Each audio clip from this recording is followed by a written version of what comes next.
Eh, tu savais pour Interstellar ?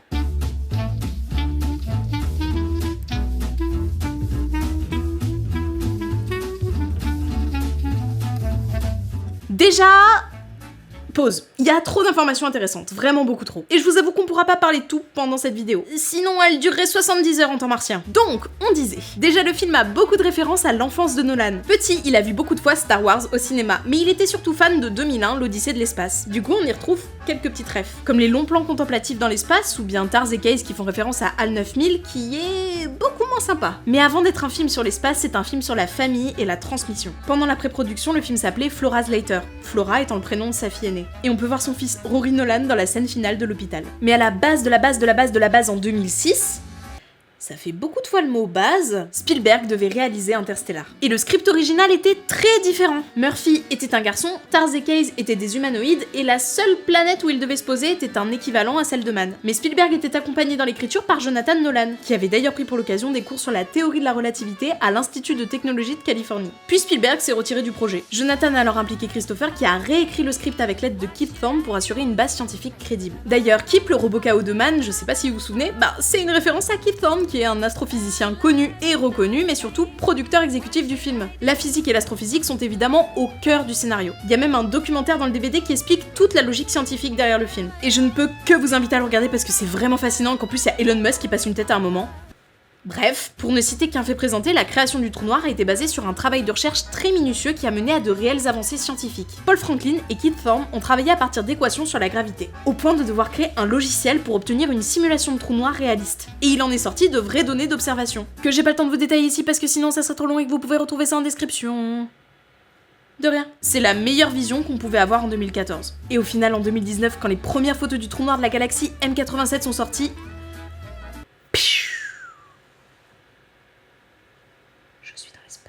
j'adore les sciences, putain! On va rester dans le trou noir, enfin... façon de parler, on va plus s'y plonger avec Cooper. La scène du Tesseract, ou de la bibliothèque, c'est comme vous voulez, a été la plus compliquée à faire et à filmer. Le but de ce décor, c'était qu'il ait l'air infini, tout en gardant la chambre de Murphy comme référence dans le passage du temps. Mais l'idée, c'était aussi de montrer du mouvement dans le décor, avec la fameuse bibliothèque. Après plusieurs simulations, ils ont construit un décor plutôt... franchement, atypique, ça suffit pas pour le décrire. Ils ont dû créer de toutes pièces un assemblage en bois qui suivait le tracé des étagères. Mais ils ont dû aussi imprimer et coller sur la structure le tracé des livres étirés, que ce soit à la verticale ou à l'horizontale. Comme sur les photographies de courses de chevaux quand ils vont très vite. Je vous jure, ça a été une inspiration. Je parle pour la bibliothèque, mais ça vaut aussi pour l'intérieur de la chambre. Pour ça, ils ont dû au préalable étirer numériquement chaque objet de la chambre de Murphy pour en créer une version imprimable. Je vous ai perdu. Je sens que je vous ai perdu. Donc en gros, il y avait un plateau entier recouvert de traits imprimés. Et pour créer cette poursuite de lumière infinie, ils ont utilisé 15 projecteurs en simultané pour projeter le tracé, éclairé en mouvement. Donc encore une fois sur le tournage de Nolan, plus de préparation, moins de post-production. Un autre décor qui a été projeté, c'est l'espace et les étoiles que l'on voit à travers les fenêtres du vaisseau. Et par souci de réalisme, l'intégralité des équipements spatiaux était fonctionnelle, même s'ils n'allaient pas nécessairement être utilisés pendant le tournage. Les tables, les sièges, les poignées, les écrans, que ce soit à l'intérieur du vaisseau ou à l'intérieur d'Endurance, beaucoup de choses sont de la récup d'avions. Vous pouvez vous en douter, le décor était très étendu mais pas très haut ou spacieux. Je regrette immédiatement d'avoir dit ça, ce qui laissait pas beaucoup de place à la caméra mais qui rend plus authentique et intimiste dans le film. La caméra qui était une IMAX pendant tout le long du tournage, mais qui est surtout connue pour avoir déjà été envoyée dans l'espace par la NASA. La NASA qui a été d'une grande aide pendant la phase de pré-production, notamment pour comprendre les effets sur le corps de l'apesanteur. Comme pour Inception, le décor du cockpit a été construit à la verticale et à l'horizontale. Donc en fait, il flottait pas, juste il montait ou il descendait selon l'angle de la caméra. Et j'ai envie de vous dire jusque-là du classique Nolan. Mais les acteurs n'étaient pas uniquement à la verticale quand ils devaient être en apesanteur. Surtout sur les plans serrés où l'espace était très restreint dans le décor. Vous voyez les grues pour les caméras ? Ok. Donc ils étaient tenus à un arceau qui était accroché à une grue qui les prenait par la taille. Et ceci n'est pas une blague. En fait, ça faisait un peu comme une balance, parce que de l'autre côté, il y avait du poids pour pouvoir les tenir en équilibre et les guider. Mais ils pouvaient aussi être allongés sur le dos, avec une grue pour les porter, et les aider à se concentrer sur le jeu. Et quand tu te dis qu'en moyenne, leur costume pesait 15 kg, tu te dis que ça devait pas être du luxe de se faire un peu soutenir. En plus de ça, leur combinaison était pressurisée avec 2 entrées d'air pour pouvoir respirer. Et leurs voix ont été enregistrées depuis leur casque. Plus, tous les matériaux qui ont été utilisés pour faire la combinaison ont une utilité. Je trouve ça trop drôle et trop bien trouvé. D'ailleurs, les bras matelassés de la combinaison ont inspiré des parties du vaisseau capitonné qu'on voit voit en blanc et en gris. Je vous assure, il y a tellement de détails intéressants, c'est trop facile de digresser. Mais bref, la qualité du costume n'a pas empêché Anne Hathaway de faire une hypothermie. Le premier jour de tournage en Islande, elle est tombée dans l'eau froide. Comme prévu, donc jusque-là ça va. Mais le zip de sa combinaison était mal fermé et c'est rempli d'eau. Gelé. En même temps, quelle idée d'aller en Islande pour tourner dans des décors magnifiques aussi. C'est vous ça! Le décor de la planète Miller se situe à Brunasendur, en Islande, où l'on voit de l'eau à perte de vue tout en ayant pied dedans. Même si toute l'équipe devait ressembler à des marins pêcheurs pour pouvoir tourner dans de bonnes conditions. Ils ont même créé la vague qui les engloutit, c'est faux. Je sais que Nolan peut faire des miracles, mais faut pas pousser non plus. En fait, Doyle s'est fait tirer par un câble sur plusieurs mètres en arrière. Il était à l'aise, comme un poisson dans l'eau.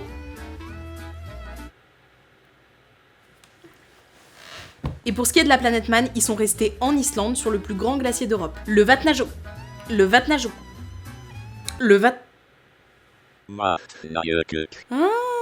Où ils avaient déjà tourné des scènes de Batman Begins. Et entre les vents violents et les avalanches qui se déclenchaient sur la montagne d'en face, autant vous dire que les conditions étaient pas optimales, à tel point qu'ils ont fini par tourner sur le parking de l'hôtel. Ils ont foutu un peu de fausse neige par terre pour être raccord, et puis ils ont tourné des plans d'insert qui sont dans le film. Ouais, mais Clara, comment Cass y fait pour courir sur l'eau ? Je vais vous expliquer. Quand Cass doit sauver Brand de la vague, on le voit foncer aussi vite qu'une voiture sur elle. Eh ben, parce que c'est le cas. Enfin, c'est pas une voiture, mais un quad avec des roues très fines. Et là, oui, Cass a été animé numériquement. Pour ce qui est de Tars, j'aimerais que vous reteniez ce visage. Celui de Billy Irwin, qui a dû crever de chaud dans un costume gris pour pouvoir le jouer. Sur la partie centrale, il portait un harnais avec une accroche à son buste et à son pied pour pouvoir avancer. Et pour ce qui est de ses bras, ils ont ajouté un système à air comprimé, sinon ça aurait été impossible à soulever. Passons maintenant à la tempête de poussière. De sable. Bref, la tempête qui a été créée de toutes pièces par l'équipe de Nolan. Pour ça, ils ont utilisé des ventilos géants et un faux sable fait à partir de carton broyé. Et j'aimerais qu'on applaudisse les gens qui ont nettoyé les rues derrière. Wouh!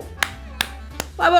Mais cette tempête de poussière est surtout inspirée d'un fait historique aux États-Unis qu'on appelle le Dust Bowl. Cette tempête de poussière s'est déclarée dans les années 30 au centre des US, entre l'Oklahoma, le Kansas et le Texas. Dans ce bassin, après une période d'humidité anormale, il y a eu une succession d'épisodes de sécheresse. Sur des terres où l'agriculture était intensive et où il n'y avait aucune précaution prise contre l'érosion. Les sols n'absorbaient plus l'humidité, ce qui a créé une série de tempêtes catastrophiques pour les agriculteurs. Et il existe un documentaire du même nom de ce phénomène réalisé par Ken Burns en 2012. Et figurez-vous que les personnes qui témoignent dans le documentaire sont les mêmes dans le film. Vous savez ce qu'on voit au début et à la fin dans la maison de Cooper dans les champs. Champ de maïs qui a été cultivé spécialement pour le tournage. Bon, à ce stade, je pense que ça vous étonne même plus comme information. Sauf que le décor était en pleine montagne canadienne avec beaucoup de vent autour. Ce qui favorise pas du tout la croissance du maïs. Donc ils ont acheté un terrain de 343 hectares où ils ont planté du maïs qui poussait pas.